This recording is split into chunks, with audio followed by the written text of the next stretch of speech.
So Kirsten, last time we spoke about keeping the soft stuff fresh, and previously we've talked about what the soft stuff is.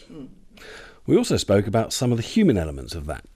Okay. So maybe today we need to talk about the bear traps, how companies can avoid them. So come on then, what are some of the bear traps and how do you fall into them? Well, number one, creating process and expecting the organisation to simply assimilate it. So assuming that your people are part of the Borg collective, basically. Yeah, exactly. It doesn't happen by osmosis. You have to instill as part of an induction or business change process. You have to actively get it in to people's heads. Okay, that makes sense. Yep. Another one is failing to get the right structure in place at the beginning, a structure that can be adaptable and develop as your business develops.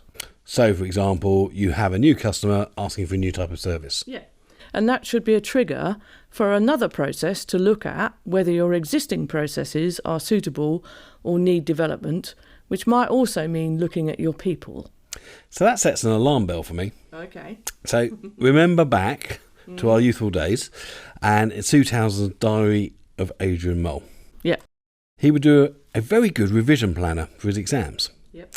The trouble is, it was so good, by the time he'd finished that process, he had less time to do some studying, so he had to redo the revision timetable. Yep. So is there not a danger of the business running processes ad infinitum, rather than processes running the business and fulfilling the promise of value? Yes. Well, how you handle that, how you avoid that situation, is by making the revision process agile. You do just what's needed to handle this new service offering, and then use the feedback from that to keep improving it. And the best way to do that, actually, is to push as much as you can down on the front line, because the people on the front line are the people who get the feedback soonest and therefore can act on it soonest. Yeah, so that sounds like we've avoided one bear trap. Okay, so change can be easily adopted if you have the right empowered frontline staff. But there are risks associated with that? Yes. So what happens if somebody optimises their part of the process? What happens downstream of that? So, for example, if immigration control is made very slick at an airport, but no one improves the baggage handling, all you're doing is moving people very quickly to a blockage. They're going to get really upset at the baggage handling instead of in the queue for getting through immigration control. You can also see something like this going on at the new London Bridge station too. Mm-hmm. So in order to avoid crowded platforms, what they've done is make everyone go up and down to change from one platform to another. Is that what the customer wants, I wonder? I know it drives me mad. Absolutely, absolutely. But I'm sure they know best. I'm sure they do. So what other traps are out there? Okay, well, irregular or infrequent feedback loops. Evolving needs feedback. So a bit like a cox in a rowing boat. Yep. So if there isn't a cox or a feedback loop, to use your terminology, to give the timing, sure, the boat will move, but it won't move efficiently. And more importantly, some people will be having to put in more effort than others. Mm-hmm. I suppose the other danger with feedback loops is that you listen to the same people who shout the loudest. Yes. So how do you avoid that shouts loudest syndrome? So quite simply, from my perspective, the feedback loop has to have a number of elements. Elements that play to different people's style.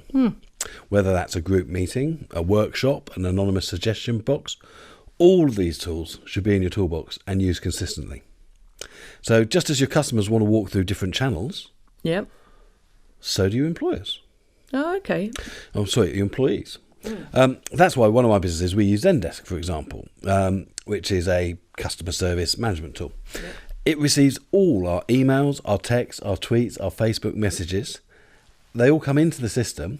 And what's clever about it is when you reply, it goes out via the system it came in. So if someone contacts us on Facebook, they get a Facebook message back.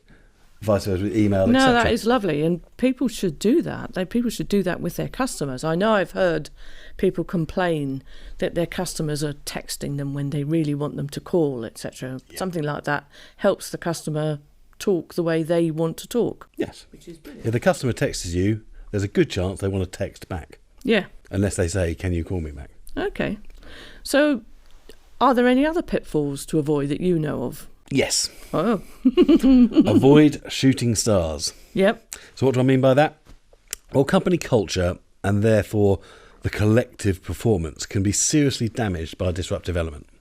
And this is particularly prevalent in a sales environment where a maverick high performer comes into the business, doesn't acknowledge the processes, achieves some success, and then encourage others to head down the same path. Yep.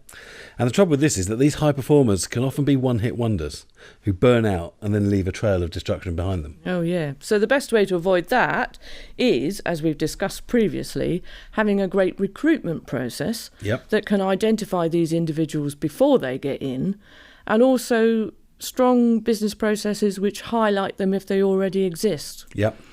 So they can be effectively managed or expelled if necessary. Exactly. Okay. So in summary then, if you don't keep the moving parts oiled, eventually the engine will seize. Yep. And what we've talked about in the last 2 podcasts is how employer brand and promise of value have to kind of mesh internally. So an interesting question really is, what's the difference between them? What's the difference between employer brand and promise of value? Well, I think we need to save that discussion for another day. Yep. And I think we also need to bring in our friend Adrian Cooper from Get Fruitful Marketing to help us answer that. Oh, yes, that's a brilliant idea. Excellent.